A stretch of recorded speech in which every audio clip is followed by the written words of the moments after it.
Man, listen, I've heard a lot of stories in my life, love stories, success stories, painful stories, but nobody warned me about the ones inside the Quran. Nobody told me these stories would grab me by the heart the way they did. I sat down thinking I was just going to learn something new. Instead, I found myself sitting there quiet, thinking about a baby floating inside a basket on a river, a man swallowed alive in the dark belly of a whale, a woman crying under a palm tree during childbirth, and a father lifting a knife over the son he loves more than his own life.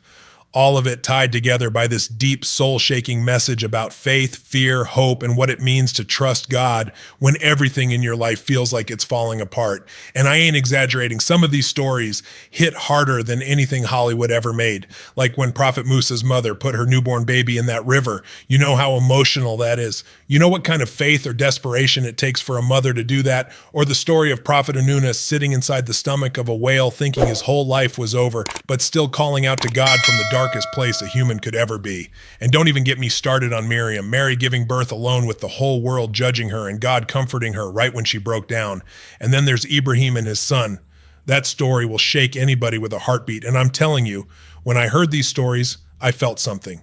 Not because I'm trying to sound deep, but because these stories are deep all by themselves. They're the kind of stories that stay with you long after you close the book. The kind that make you rethink the things you complain about. The kind that make you wonder how much strength God actually put inside human beings. And the kind that make you say, if they could survive that, maybe I can survive what I'm going through too. And that's why I had to talk about this, because when you hear these stories the right way, not the cartoon version, not the kids' book version, but the real, raw, emotional version, it changes you. It pulls you in. It makes you sit still for a minute and think about your own life. And that's exactly what these stories did to me. Now let me take you into the first story that really grabbed me, and I mean grabbed me right in the chest. The story of Prophet Musa's mother, because when Muslims explained this one to me, I had to sit back for a second. I'm a father, man. I got kids. I know what it feels like to love somebody more than you love yourself. So when I heard how this woman was living in a time where her baby boy was in danger the moment he entered this world, I felt that this ain't a story about a prophet at first. It's about a mother terrified for her child. And every parent knows that fear. Picture this, a woman holding a newborn so tiny he can barely open his eyes. And she's hearing soldiers roaming the streets, hunting down baby boys, hunting them. Now, I don't care where you're from. That right there is horror.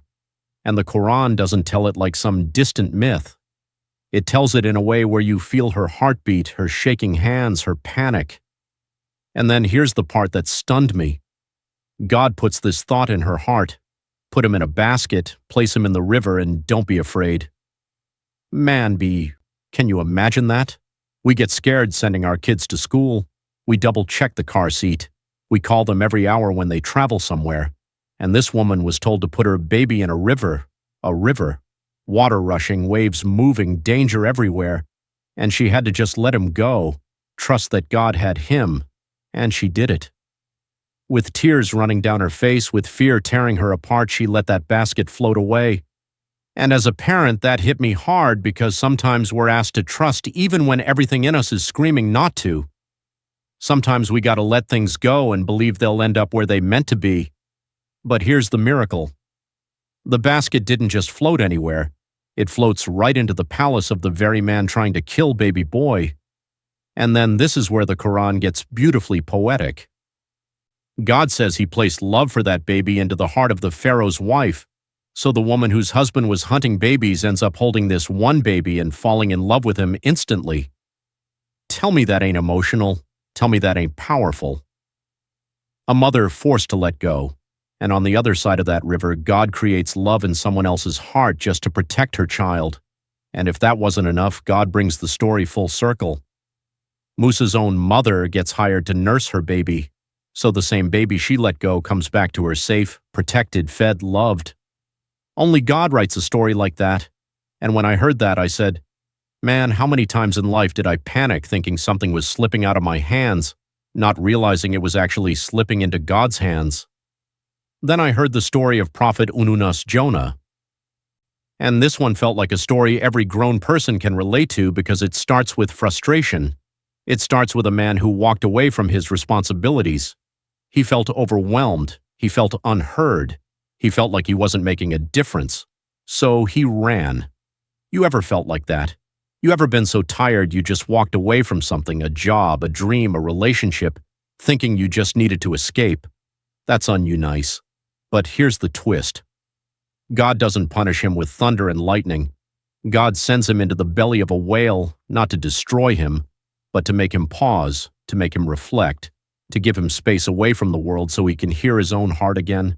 Sometimes life does that to us. Sometimes we get swallowed by a situation, grief, depression, loneliness, failure, and we think it's the end. But maybe, just maybe, it's actually a moment God is saying, slow down, listen, come back to me. And in that darkness with water dripping, stomach acids around him, no light, no sound, Yunus says something that shook me. He didn't bargain with God. He didn't say, save me. He just said, I was wrong, and there's no one who can help me but you. Pure honesty, pure surrender. Now that right there, that's a moment every human experiences at least once, when you stop blaming the world, stop pretending, stop running, and you just tell the truth. And God responds to that truth. God saves it. God brings him back to the shore, gives him another chance at life. When Muslims told me that, I felt it deep, because I've had whale moments, times where I felt trapped in something dark and didn't know how to get out. Times where I thought my career was over, my money was gone, my faith was shaky, my life was stuck. But it wasn't the end. It was a pause, a lesson, a time to look up instead of out. Then comes Maryam's story. Mary, and this one might be the most emotional of all because she was a woman being judged by people who didn't know her story. She was carrying a miracle, but the world saw scandal. She was chosen by God, but people treated her like she was shameful, and she cried. She broke down beneath a palm tree. She said she wished she could disappear. And I thought, man, how many people today feel like that? How many people feel misunderstood, judged, alone? We live in a world where one rumor can destroy you. One mistake gets repeated more than all your good deeds. Maryam lived that. But here's the beautiful part. When she was alone, God talked to her, comforted her, told her not to fear, not to be sad, gave her food from the tree and water from a stream, and when she returned to her people with baby Jesus in her arms, the baby spoke. A newborn defended his mother. Talk about emotional. That moment ain't just spiritual. That's God saying, I see you, I defend you, I stand with you even when people don't. And then you get to Ibrahim and his son. A story of sacrifice that makes every parent stop and think. A father willing to obey God even when the command broke his own heart. A son willing to trust his father even when he didn't understand. And right when the knife is raised, right when the world thinks it's over, God sends a ram showing that the test was never about the sacrifice. It was about the heart behind it. That story teaches something powerful. Sometimes God tests your attachment not to take something from you, but to show you what you value most. And after hearing all these stories, I realized something. This book isn't trying to dazzle you, it's trying to reach you. These stories don't make prophets look perfect. They make them look human.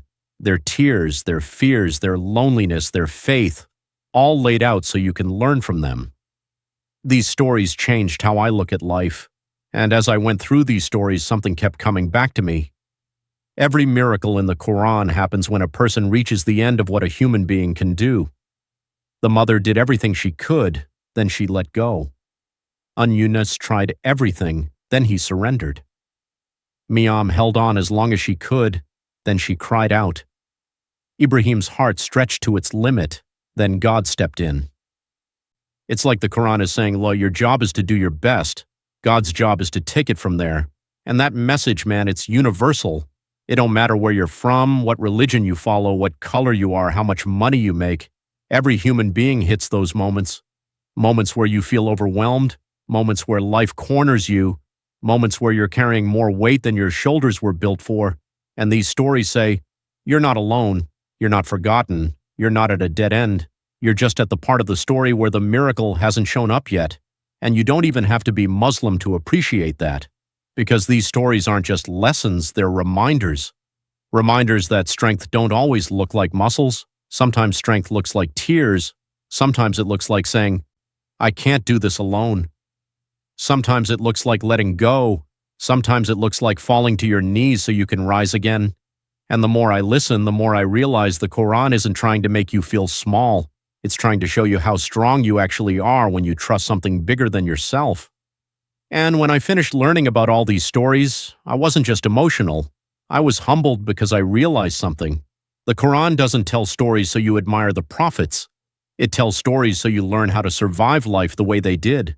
How to stand back up, how to keep walking, how to trust God even when the road don't make sense.